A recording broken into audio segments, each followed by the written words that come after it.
Tuhan. Ya, semua lipat tangan. Tidak ada suara yang keluar dari semua pasti kabar baik ya. Amin. Terima kasih Ibu Kepala Sekolah. Biasa kami panggil kami, jadi ini agak sedikit asing tapi kami harus lakukan. Terima kasih juga untuk Bapak Ibu Guru yang sudah memberi ruang dan waktu bagi kami. Sukacita bersama adik-adik semua, dilihat dari wajahnya semua penuh dengan sukacita karena semuanya anak Tuhan. Amin. Kita semua anak Tuhan. Amin. Ini kali pertama saya ada di murid-murid SD khususnya ya. Jadi ini saya minta Tuhan beri saya bahasa yang pas untuk adik-adik semua. Kami dari komunitas Citra juga punya salah satu program pemuritan. Tapi kami baru mulai di SMK Teknik Anugerah. Itu pemuritan, dan mungkin sedikit saya sampaikan bahwa Citra ini adalah komunitas bersama interdenominasi. Pembina kami Bapak Sarkim, Gembala Kerja TBS ya. Ketua kami Pak Fredik Kase, itu salah satu majelis di Gereja TBS. Juga Bapak Hans Balunai, salah satu pembina kami. Jadi ini mungkin sedikit perkenalan. Sudah kenal saya yang berdiri? Ada yang kenal belum? Adik-adik? Belum kok? Ya, nama saya kalau panjang ya, Blasius Halek. Biasa dipanggil Pak Sius, ada yang panggil Pak Blas. Ya, seperti itu ya. Jadi sudah punya cucu 2, sudah SD kelas 1, kelas 2, dan satu lagi umur 4 tahun, tapi tidak di Soe, ada di Timika, Papua. Jadi ini sedikit perkenalannya. Saya ingin sampaikan satu kebenaran firman Tuhan di dalam Kejadian 1 ayat 26. Kejadian 1 ayat 26. Ada yang pernah baca Alkitab tidak? Ada yang tahu ini kebenaran firman Tuhan tidak? Dan sampai ini merupakan salah satu ayat hafalan.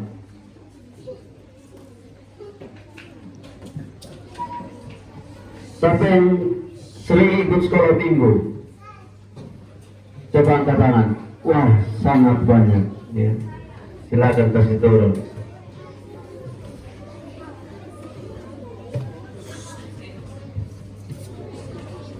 Pak bacakan ya untuk kita semua.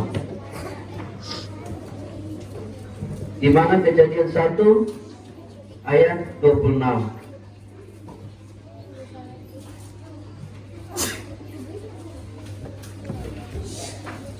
Berfirmanlah Allah, baiklah kita menjadikan manusia menurut gambar dan rupa kita, supaya mereka berkuasa atas ikan-ikan di laut dan burung-burung di udara, dan atas ternak, dan atas seluruh bumi, dan atas segala binatang melata yang merayap di bumi. Ya, jadi dari kebenaran firman Tuhan ini ada 3 hal yang akan kita belajar bersama-sama pagi hari ini, supaya kita semua, khususnya adik-adik ini, mengerti untuk apa kita ada di muka bumi. Ya, untuk apa kita sekolah di SD Besar Nana, mungkin kelas 1, 2, 3, 4, 5 sampai dengan 6. Ya. Hal yang pertama yang perlu Pak sampaikan kepada kita semua, khususnya adik-adik, bahwa firman Tuhan ini bilang begini, baiklah kita menjadikan manusia. Ya. Saya percaya yang sekarang ada di tempat ini, kita semua adalah manusia, ya. Kita adalah manusia, ya. Di dalam kebenaran firman Tuhan ini disampaikan, baiklah kita menjadikan manusia, ya. Jadi keberadaan manusia di muka bumi ini bukan kehendak kita, bukan. Ini bukan karena kita Bapa dan Mama mau kita ada di dalam dunia, melahirkan kita di dalam dunia, tidak. Ya, keberadaan kita yang namanya manusia ada di muka bumi ini, kelas 1, kelas 2, kelas 3 sampai dengan kelas 6 itu karena kehendak Tuhan. Ya.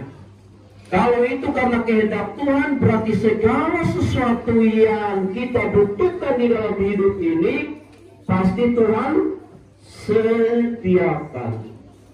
Ya, Tuhan akan sediakan kepintaran, Tuhan akan sediakan kerajinan, ketekunan. Kalau orang tua ngomong kita harus melawan, harus. Kalau ibu guru ngomong kita harus melawan, ya, melakukan. Kita harus taat karena itu kehendak Tuhan. Kalau Tuhan yang mau kita hidup di muka bumi ini, berarti segala fasilitas yang kita butuhkan di dalam dunia ini itu menjadi tanggung jawab siapa? Tuhan. Ya, itu menjadi tanggung jawab Tuhan. Persoalan kita itu persoalan siapa? Jadi kita berdoa minta kepada Tuhan, saya mau menjadi anak yang rajin, saya mau menjadi anak yang taat, saya mau menjadi anak yang dengaran, anak yang rajin belajar, ya, dengan belajar supaya kita menjadi anak yang pintar. Masa depan kita, masa depan yang penuh harapan, ya. Jadi sekali lagi, adik-adik kita semua ada di muka bumi ini yang namanya manusia. Kehadiran keberadaan kita di muka bumi ini karena kehendak Tuhan. Kalau itu karena kehendak Tuhan, segala sesuatu yang kita butuhkan di dalam dunia ini itu menjadi urusan Tuhan, itu menjadi tanggung jawab Tuhan. Oleh sebab itu kita perlu taat dengan Tuhan. Kita tidak perlu takut, kita tidak perlu bimbang, kita tidak perlu ragu, karena segala sesuatu dari kecil sampai nanti kita besar, sampai kita kerja, sampai kita tua, makanan yang kita butuhkan, uang yang kita butuhkan, segala sesuatu yang kita butuhkan itu pasti disediakan oleh siapa? Oleh Tuhan. Jadi kita tidak perlu ragu, kita tidak perlu takut, ya. Apalagi takut dengan setan. Ya, siapa di sini takut setan? Coba angkat tangan. Siapa yang berani dengan setan? Kalau ketemu setan kita harus lawan. Ya. Siapa yang di sini pernah bertemu dengan setan? Coba angkat tangan. Oke, turun tangan. Pertanyaannya, siapa yang di sini sudah pernah lihat setan? Setan itu bersama seperti siapa?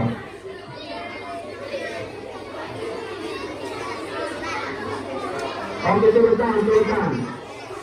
Coba ada yang berani angkat tangan. Setan pemuka sama ke siapa? Coba angkat tangan. Apa?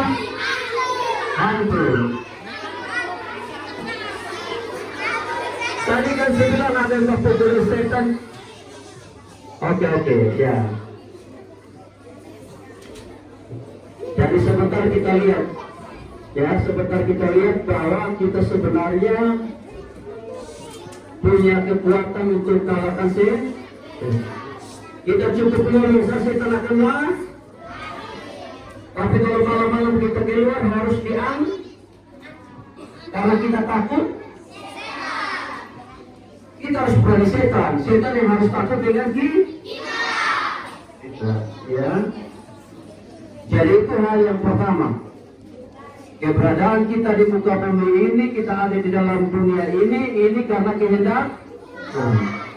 Kalau ini karena kehendak Tuhan, berarti segala sesuatu pasti disediakan oleh Tuhan. Persoalan kita, persoalan siapa? Kebutuhan keuangan kita itu tanggung jawab siapa?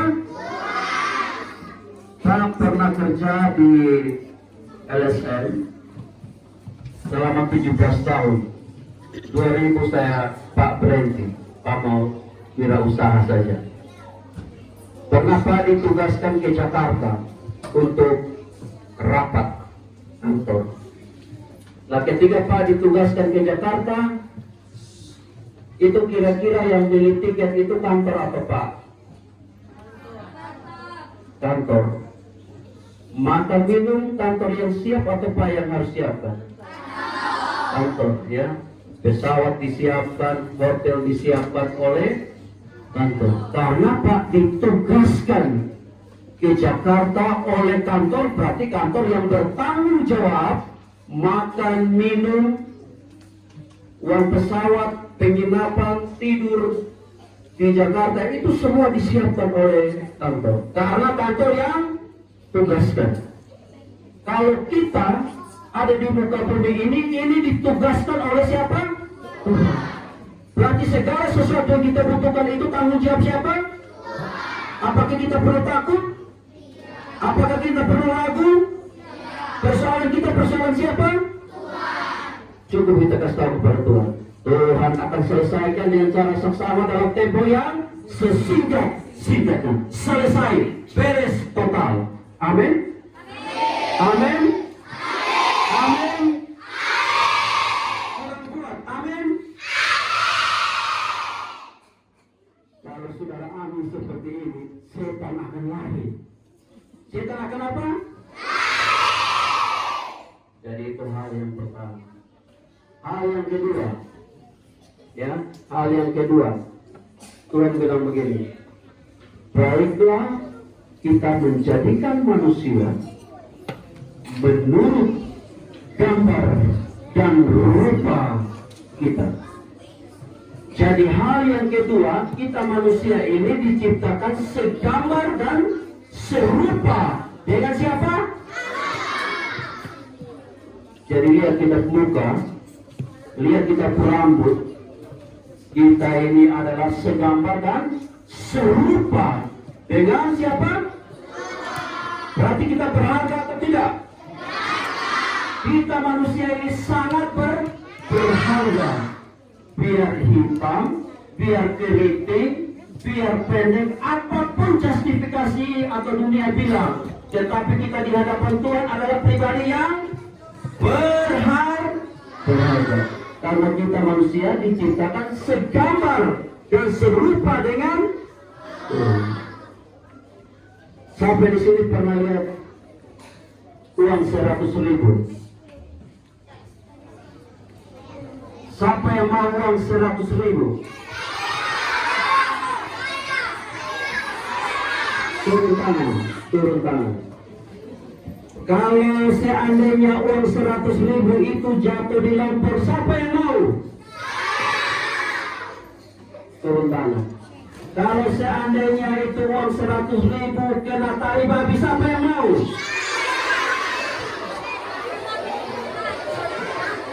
Turun tangan. Coba saya tuntut satu orang yang angkat tali. Kenapa mau itu uang 100.000 itu jatuh kena tali babi? Kenapa masih mau? Satu-satu angkat tangan. Kenapa? Karena apa? Kira-kira itu 100.000 yang sekedar tali babi, kalau pembeli orang terima atau tidak? Kenapa terima? Karena bernilai.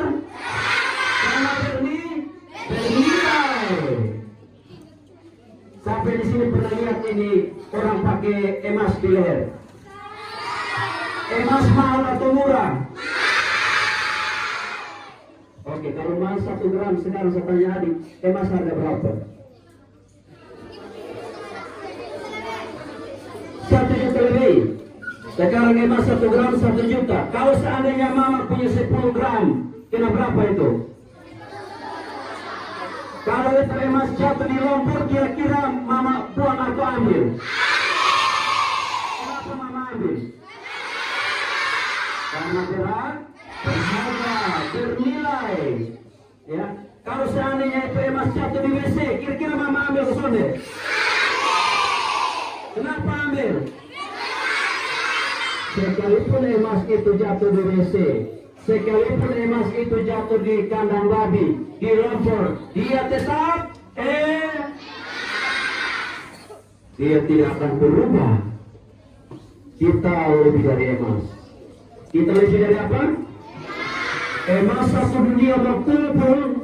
Kalau di kita pesamping, kalau Tuhan lihat, Tuhan tidak pilih emas, tapi Tuhan tetap pilih manusia. Karena yang diciptakan segambar dan serupa dengan Allah adalah manusia. Emas tidak diciptakan segambar dan serupa dengan Allah. Kekayaan tidak diciptakan segambar dan serupa dengan Allah. Iblis juga tidak diciptakan segambar dan serupa dengan Allah. Setan tidak pernah diciptakan segambar dan serupa dengan Allah. Oleh sebab itu ketika Lucifer jatuh di surga, dia ingin merebut tahta di surga, dia diusir dari surga. Tidak ada pengampunan untuk Lucifer. Karena dia adalah seorang penghulu malaikat di surga yang memimpin untuk memuji dan menyembah Tuhan berabad-abad lamanya. Tapi ketika dia jatuh, dia diusir dari surga karena tidak ada pengampunan. Mengapa itu terjadi? Karena Lucifer tidak diciptakan segambar dan serupa dengan Allah. Yang diciptakan segambar dan serupa dengan Allah yang berharga bernilai adalah manusia. Ketika manusia jatuh di Taman Eden makan buah yang dilarang, Tuhan tidak biarkan manusia, sekalipun dia diusir dari Taman Eden, tapi pengampunan Tuhan tetap terjadi atas manusia. Karena manusia diciptakan segambar dan serupa dengan Allah. Nilainya itu diperhitungkan Tuhan, sehingga karya penebusan Yesus perlu mati di kayu salib. Karena kita berharga, kita bernilai. Lucifer jatuh di surga. Dosa yang pertama dilakukan itu bukan di bumi, ya. Dosa yang pertama dilakukan itu di surga. Oleh siapa? Lucifer. Lucifer itu dulu dia adalah seorang penghulu malaikat yang tiap hari dia pun tugas adalah memuji dan menyembah Allah di surga. Itu Lucifer. Tetapi dia ingin sombong, dia ingin merebut takhta kerajaan surga, akhirnya dia diusir dari surga. Sampai di sini suka sombong. Orang yang sombong pasti diusir. Orang yang sombong pasti diusir. Lucifer sombong, ingin merebut takhta di surga, dia diusir dari surga jadi iblis. Lucifer waktu dia usir dari surga, dia turun ke mana? Dia turun ke mana? Ke bumi. Yang ada di bumi manusia. Berarti kita hidup sama-sama dengan setan. Kita hidup sama-sama dengan iblis. Maka itu iblis akan berusaha untuk menggoda kita, menakuti kita kalau kita tidak percaya kepada Tuhan. Ya, jadi yang kedua, manusia dia segambar dan serupa dengan Allah. Jadi kita jangan lupa, saya hitam, saya keriting. Jangan kita lihat, itu manusia pun cara lihat. Di hadapan Tuhan, kita punya kebenaran, merambut keriting hitam pun tetap Tuhan bilang kita seperti emas murni, bernilai, berharga. Amin. Amin. Amin. Kita punya harga, kita punya nilai, ya. Berkumpul emas satu dunia juga tidak akan sebanding dengan kita, karena kita berharga di mata Tuhan. Kita segambar dan serupa dengan Tuhan. Tidak ada yang sebanding. Di dunia ini mau apapun juga tidak akan sebanding dengan manusia, karena manusia segambar dan serupa dengan Tuhan. Maka itu terjadilah karya penebusan. Yesus yang sudah bertakhta di surga, Yesus yang sudah hidup dalam kemuliaan, dia Allah, dia Tuhan, tapi dia rela datang ke dalam dunia, lahir di kandang domba, yang kotor, yang tidak layak. Tapi itu gambaran dari manusia yang tidak layak, yang kotor, yang sudah jatuh dalam lumpur, yang sudah jatuh dalam WC. Yesus datang untuk menebus, mati di kayu salib supaya kita yang berdosa, yang segambar dan serupa